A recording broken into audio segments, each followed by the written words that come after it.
show you. Okay. You can play just outside, just inside, or both at the same time. But here's your exhaust fan for your cook stove. So right now it's open. You know, we can travel with it open. It's not going to fly off or anything. Typically in the wintertime, you know, I'll close mine when I'm traveling or going down a real dusty road so it's not billowing up. You can simply just push up and in, locks in, and then you push up and out on these tabs and it pops out. Okay. I'm going to leave it open for now so we get inside we can run the fan. Okay. Then of course you got your 10-gallon water heater.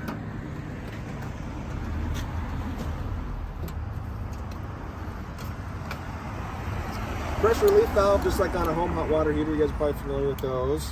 Down here is your plug. So when you want to drain it, this is an 1/16" socket. Okay. Right now attached to that plug is a brand new anno rod. It's about 8 inches long. It's meant to be eaten away by the minerals in the water, so the minerals don't eat the tank.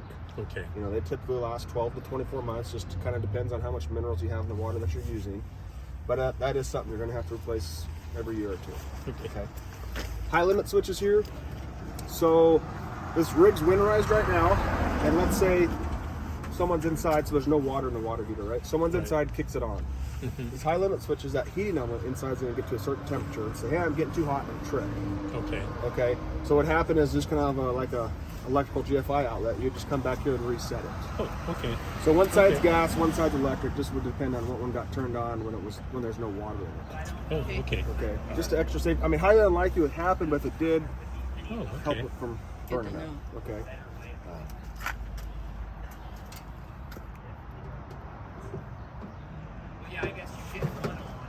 And of course you have your freshwater fill. So if you guys are going dry camping, this is where we're going to add the water to, right?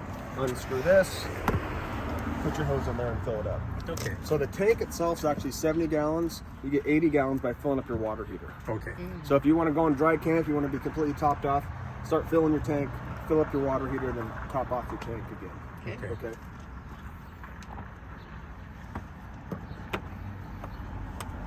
Then moving on to your wheels and tires here. These are Goodyear Endurance E-Range tires. They've been set to 75 PSI. The lugs on them are a 3/4 inch socket.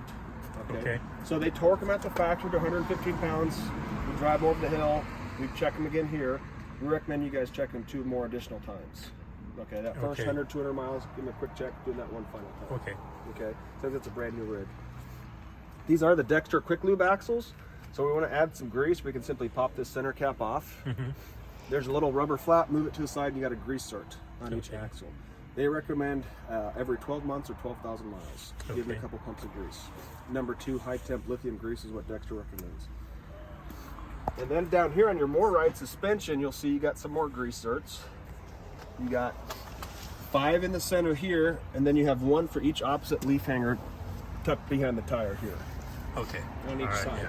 So you have 7 grease certs on your suspension. 1 for each axle, makes 9 per side. They recommend the same kind of grease every 6,000 to 8,000 miles. Okay.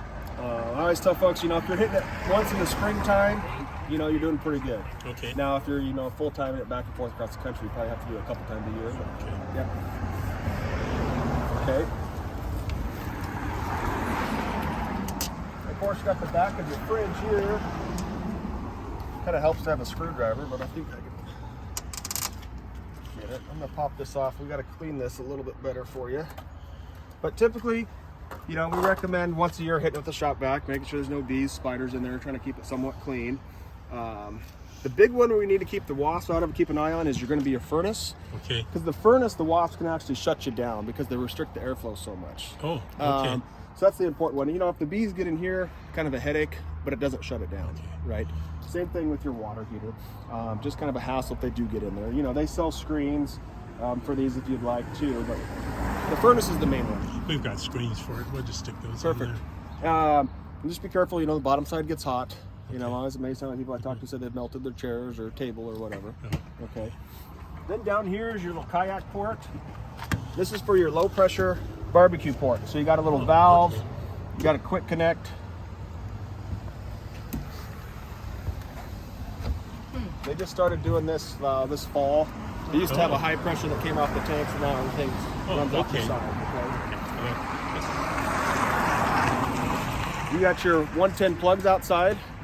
So this is linked to the GFI that's in the bathroom on this floor Bathroom, plan. So okay. if it did get tripped, you'd have to reset it from inside. So is all the 110 go through that GFI then? I think there's one in the kitchen on this one as Oh, well. okay. I think All there's right. 2 GFIs. Okay. We'll check that when we get inside. Okay. And right here is your port if you wanted to go with portable solar. Now I know you guys got 2 solar panels Yeah, up on we top. have a portable suitcase also. Do you? So Yeah. this can take up to a 200 watt panel. Okay, yeah, Okay. ours is 140. so The we're good. benefits to both of them, it's great you guys have both, right? Because this one you can track the sun. Right. This one you don't ever have to touch it. It's always doing its thing. So Yeah. okay, then in here you got your bag of goodies. You got your 15-foot sewer hose with a clear elbow, 25-foot freshwater hose, pressure regulator. So this is going to knock us down to 45, 50 psi. So when we're Okay. hooked up to city water at the house, make sure we don't get too much pressure on our lines in our system. Okay. And then this is a 30 amp service on your trailer. This will knock you down to 15 amps. So let's say you don't Oh, have okay. 30 amp service hookup at the house, you can still be plugged in just to any regular extension cord with this. Okay. Now when you're plugged into this, the only thing we can't run is going to be the AC. It's Right. going to draw more than 15 amps, okay? Then you do have a little load light in here. You got your auto level system I'll talk about in a sec, your battery disconnect, and then this light switch is for above your battery box. Oh, okay.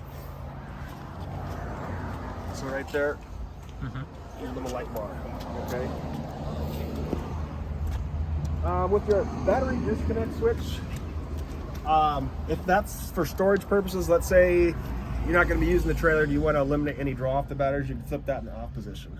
Okay. Now when that's in the off position, that solar panel can still trickle charge, the solar panels can still trickle charge the batteries if need be. Okay. Okay, even in that when that's turned off. But the rest of the 12 volt is shut off. Yep. So your motherboards and stuff are Yep. are all. Yep. Okay. Exactly. And you don't have to do that, but like if you're storing it somewhere like in a storage lot and they don't have power for you, it's not a bad idea to kick it off because you still have the solar panels able to charge them. Yeah. But if you're going to be plugged in, you probably never have to mess with it. Or even if you're not plugged in because you got the solar panels up there, that should keep up. Okay. All right. Sounds good. Okay, then your auto level system. So this is kind of a big one, probably different from what Oh yeah. you have now. So the jacks are down right now. So let's act like we're getting ready to leave our campsite. Okay. So you're going to simply just come in here, and you can run this from inside as well. I'll show you once you get inside. Okay. But 90% of the time, you're probably going to run it from here. Just Okay. because when you pull into your spot, unhook from the truck, pull the truck out of the way, and you come in here, turn the system on, then you can press auto level. Okay. But right now, we're going to do the reverse. So to turn the system on, you press the up and down arrow. That turns it on. See the little green light kicked on? And now we're just going to push hitch height right here. And that light should be blinking. Yep. Yep. So it's starting in the back, lifting up the back, then it's to come and put pressure up on the tongue and then lift the front jacks. I see. Because we can run this from inside too, but when we run auto level from inside, we just got to remain still because it can't find level for rocking the truck. Oh, okay. Okay. The sensor's good. So typically you're back into your spot, chalk the tires on the trailer, unhook the truck from the trailer, get the truck out of the way because sometimes when we're on auto level, that front has to come down. So if the truck's in the way, it's going to have an issue because it's hitting the truck. So pull the truck out of the way, come in here, press up and down button, and press auto level. Then you go park your truck, start unloading. By the time you do that, it's ready to go for it. All right. Now it's going to start putting weight. You see this front jack's moving down. Okay.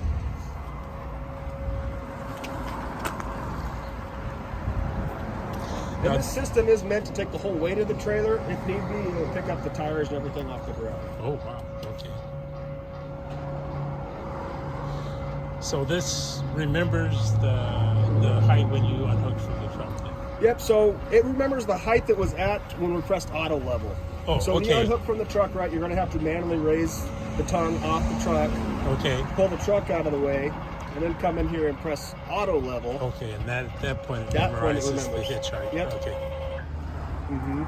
And we'll go through that process when we get you hooked up. Oh, okay. Okay. All right. And now do you guys have a weight distribution hitch already for your old trailer? We have an equalizer, yeah. Do you? Okay. And we brought it with us. Did you? Yeah. Are you guys able to install Yeah, we can install that. All If right. when we done with the walkthrough outside, Okay. if you guys want to pull up to the front parking spot here, are you guys parked up front right now? We're right here, right Okay. behind this truck here. Yeah, if you guys want to, before we head inside the trailer, just park it in the front parking spot, and I'll tell the guys to start Okay. hooking All it right. up. Yeah. Okay. I mean, the hitch is on the truck from the other one, but we just need to install onto the trailer. The brackets. The brackets on the trailer. And we might have to adjust. You might have. Yeah. Probably have to adjust the hitch because that old trailer you have probably doesn't sit high as these ones. No. Yeah. No, So we'll probably have to adjust that ball. Okay. All right. Not a problem. So you can see it here now. That green light went to solid, letting us know we're done. Okay. Okay. And now we'll just kind of do the reverse, right? So let's say we just parked into our spot. We're going to Okay. chalk the tires, unhook from the truck, pull the truck out of the way, come in here, press the up and I'll switch your go ahead, spots. go ahead. I'll switch your spots. Yeah. Press the up and down arrow to turn the system on. So it's already turned on, and then you just press auto level. It's going to start blinking, letting us know it's thinking. Okay. Same process, just reverse. So first thing we're going to do is come down, put the front jacks down, then it's going to raise this jack. I see it. Oh, come. No more driving up on blocks. Now it's still not. No more argument. I'm not sure which. Sometimes not I think. level, it's level. Yeah. That's probably what she's thrilled about. It's still too, I mean, not a bad idea for worst case scenario to have a set of blocks. Because if you go somewhere and it's like you're in a hole where that jack's hitting, and there's still only so much physical movement in that arm. Right. 99% of the time, you're not going to need it. But there might be a time where that jack just doesn't have enough stroke. We've got a set of blocks for each for all 4 points, so we'll carry one or two with us that way. Okay, and I'll show you that touch screen when we get inside. Okay. It's kind of neat to run it from inside because it kind of walks you through the steps that it's doing. You can kind of get a better understanding of how it's working. Okay. Just remember, when we run it from inside, you just got to kind of stand still. Right. Okay. Okay.